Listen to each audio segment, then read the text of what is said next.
안녕하십니까. 복음의 관점으로 성경을 살펴보는 시간, 오늘은 누가복음이 되겠습니다. 우리는 앞서 마태, 마가복음을 통하여서 하나님의 아들이시오 그리스도요, 즉 메시아 되신 예수 그리스도께서 만왕의 왕이요 만주의 주, 하나님과 인간의 유일한 중보자 대제사장이시지만은 이 땅에 오셨을 때 종처럼 섬기시고 마침내 당신의 흠없는 제물로 드리셔서 십자가 구속 역사를 완성하신 그 내용을 중심으로 살펴보았습니다.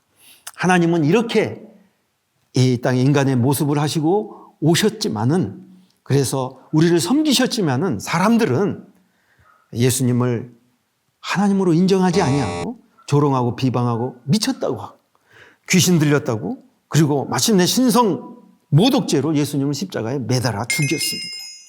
그런 그들을 위해서 예수님이 이 땅에 오신 것이죠. 자, 이제 누가복음에서 우리가 살펴볼 것은 그런 존재적 죄인들을 예수님은 이 땅에 어떤 마음으로 품고 섬기셨는지를 초점을 맞춰서 살펴보고자 합니다. 구약 내내 말씀하신 하나님의 언약의 핵심에는 이 구원자로 오실 예수 그리스도에 대해서 여자의 후손으로 오실 것이다, 이렇게 말씀하신 거 기억나시죠? 구원자의 조건을 충족시키기 위해서는 그분은 완전한 인간이어야 되고 완전한 하나님이어야 된다는 이 구원자의 조건 말입니다. 하나님의 아들이시죠. 또한 동시에 사람의 아들로 오신 인자복음이라고 하는 이 누가복음을 통해서는 이 예수님께서 얼마나 완전한 인간은 사람으로 오셨는지를 보고자 합니다. 완전한 인간이라고 했을 때 이런 의미를 가지고 있습니다. 우리가 똑같은 질그릇과 같은 이 육체를 입고 오셨다는 것입니다. 첫사람 아담은 태어날 때 이미 성인으로 창조되었잖아요. 그런데 둘째 사람 아담이신 예수 그리스도께서 하나님이심에도 불구하고 이 땅에 오셨을 때는 아담처럼 그렇게 성인처럼 오시지 않으셨어요. 태어나실 때부터 처녀의 몸에 세포 분열로부터 시작해가지고 잉태되어서 9달 동안 처녀 마리아 뱃속에 있다가 똑같이 핏덩이로 태어나서 자라나시고 젖먹이로 말을 배우고 젖을 먹고 걸음을 배우고 모든 인간이 걸어가는 모든 과정을 통해서 자라시고 공생의 사역을 시작하셨다는 것이죠. 자, 누가복음의 서술 방식도 그래서 근원부터 차례대로 서술하였다. 그래서 예수님의 수태고지부터 시작하여서 어떻게 완전한 육체로, 완전한 인간으로 오셨는지를 강조합니다. 처녀 마리아에서 잉태되시고 유대 베들레헴에서 태어나시고 그 여관이 없어서 마구간에 태어나셔 강보에 쌓여 말규에 누여서 주님이 태어난 그 과정을 비교적 소상하게 누가복음은 기록하고 있다는 것입니다. 자, 이게 얼마나 놀라운 사실입니까? 하나님이 이 땅에 오셨을 때 저와 여러분과 똑같은 육체의 모습을 가지고 오셨다. 이 사실이 이 인간에게, 이 우리에게 있어서 얼마나 엄청난 영광이 되겠습니까? 그리고 소망이 되겠습니까? 주님이 이렇게 오신 데는 이유가 있습니다.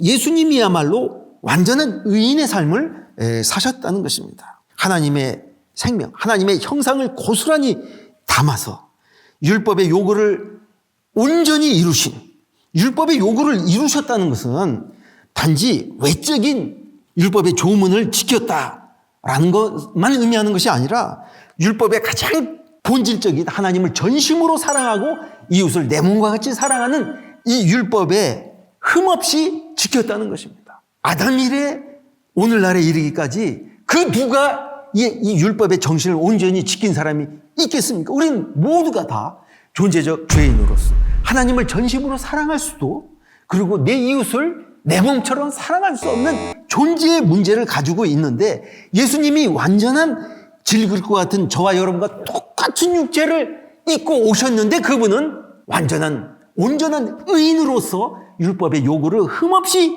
이룬 유일한 인류 역사의 인간이었다는 것입니다. 자, 그래서 예수님께서 십자가에서 달리시고 죽으셨을 때 그 모습을 본 백부장의 고백이 마가복음에서는 이는 진실로 하나님의 아들이었다, 이렇게 고백하는 반면 누가복음에서는 정령 의인이었다, 이렇게 선포하고 있다는 것입니다. 자, 히브리서에서는 이 예수님에 대해서 모든 시험을 저와 여러분처럼 동일하게 받으셨으나 죄는 없으신 이 예수님께서 육체의 모습을 입고 오셔서 심한 통곡과 눈물과 간구로 소원을 올려드렸고, 아들이시면서도 받은 고난으로 순종함을 배워서 온전하게 되셨다.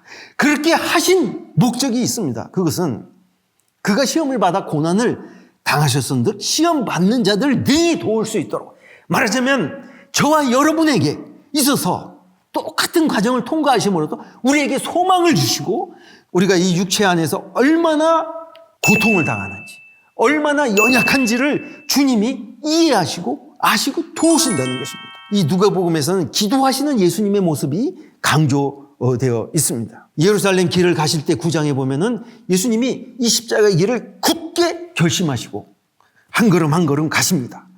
그리고 예루살렘 성을 보시고 우시며, 그리고 겟세마네 기도에서는 주님이 이 십자가의 길을 가게 해달라고 주님이 땀방울이 핏방울이 되기까지 기도하시는 예수님의 모습이 강조되어 있다는 것입니다. 그래서 이 예수님을 볼 때 우리는 얼마나 소망을 갖게 되는지 모릅니다. 동일한 육체를 입고 오셨는데 죄는 없으신 예수 그리스도, 완전한 하나님의 형상의 모델이 되신다는 것입니다.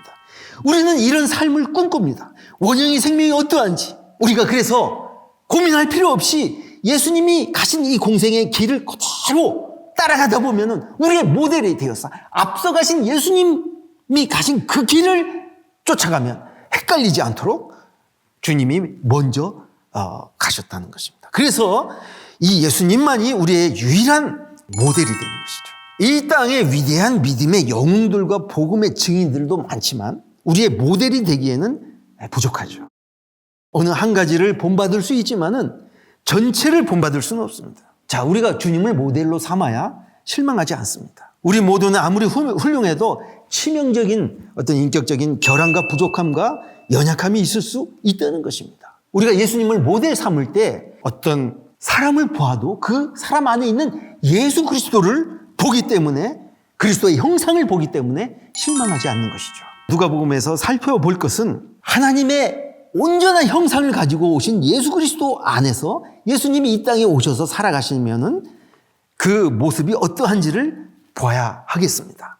예수님의 마음은 하나님의 마음을 그대로 담고 이 땅에 오셨다는 것이죠. 그래서 이 구약의 하나님의 마음과 신약의 예수님의 마음이 차이가 나지 않습니다. 구약의 과부와 고아와 나그네의 하나님, 그리고 우리를 불쌍히 여기시고 자비롭고 인자하시며 긍휼이 무궁무진하시는, 멀리 떠나가면 떠나갈수록 긍휼이 부어지시는 이스라엘 향한 그 주님의 마음을 그대로 담고 주님이 이 땅에 오셔서 주님께서 이 공생의 사역을 펼치시는 동안에 모든 사람을 대하는 예수님의 모습이, 하나님이 인간의 모습을 하시고 이 땅에 오시면 어떤 모습이어야 하는지를 예수님께서 친히 보여주셨다는 것입니다. 그래서 이제 누가복음에서는 그 유명한 선한 사마리아 비유를 통하여서 누가 우리의 진정한 이웃이냐 주님이 말씀하시면서 자비를 베푼 자, 우리가 다 강도 만난 자들 아니겠습니까? 또 누가복음에서는 모든 열방이 나와 관계 없는 자가 없음을 강조하고 있습니다. 갈릴리 사람들의 피를 제단에 섞은 사건, 그리고 실로암 망대가 무너진 사건을 통해서 예수님이 이렇게 말씀하십니다. 그들은 죄가 더 많아서 그런 줄 아느냐? 아니다. 우리가 회개하지 않으면 다 망할 수밖에 없다. 열방에 들려오는 모든 소식들, 열방의 모든 자들이 다 나와 상관없는 사람들이 아니다는 것을 주님이 강조하고 있습니다. 자, 우리가 어떻게 이런 삶을 살 수 있습니까? 모든 열방을 이웃으로 품고 섬기는 생명이 우리 안에는 없습니다.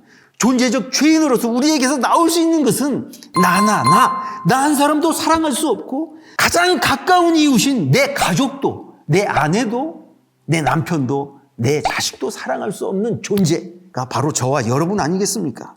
그런데 어떻게 예수님처럼 모든 사람의 구주가 되시며 모든 사람에게 다가갈 수 있겠습니까? 의인으로 사신 예수 그리스도의 생명이 우리 안에 들어와야 된다는 것입니다. 자, 그래서 누가복음에서 강조해서 우리가 봐야 될 것이 예수님의 첫 메시지 본문이 누가복음에 소개되어 있거든요. 누가복음 4장에 보면은 예수님께서 회당에 들어가서 공생에 시작하실 때 이사야서 말씀 제일 먼저 핀 본문 말씀이 이 말씀입니다. 주의 성령이 내게 임하셨으니 이는 가난한 자에게 복음을 전하게 하시고 내게 기름 부으시고 나를 보내사 포로된 자에게 자유를, 눈먼 자에게 다시 보게 함을 전파하며 눌린 자를 자유롭게 하고 주의 은혜의 해를 전파하게 하려 합니다. 이 세상에 존재하는 모든 인간이 다 이런 자들이라는 것입니다. 가난하고 포로되고 눈멀고 눌리고 이런 우리에게 진정한 자유, 은혜를 선포하기 위해서 오셨다는 것입니다.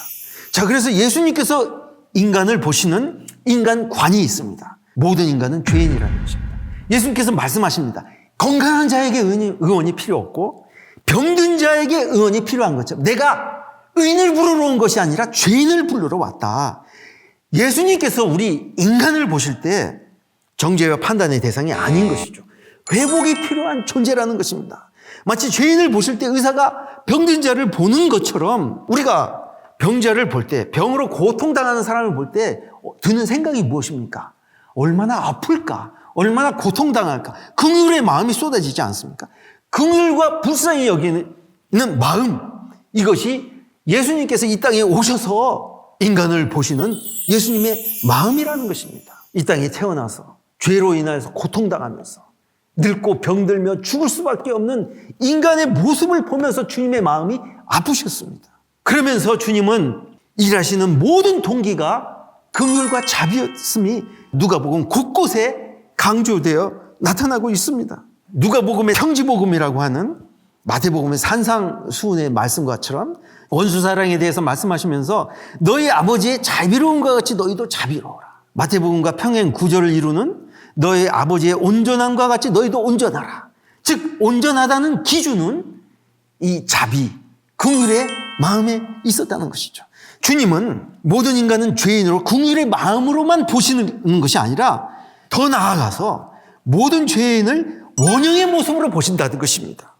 즉 주님은 이 반드시 회복되어야 할 그 원형의 모습, 그래서 소망으로 보신다는 것입니다.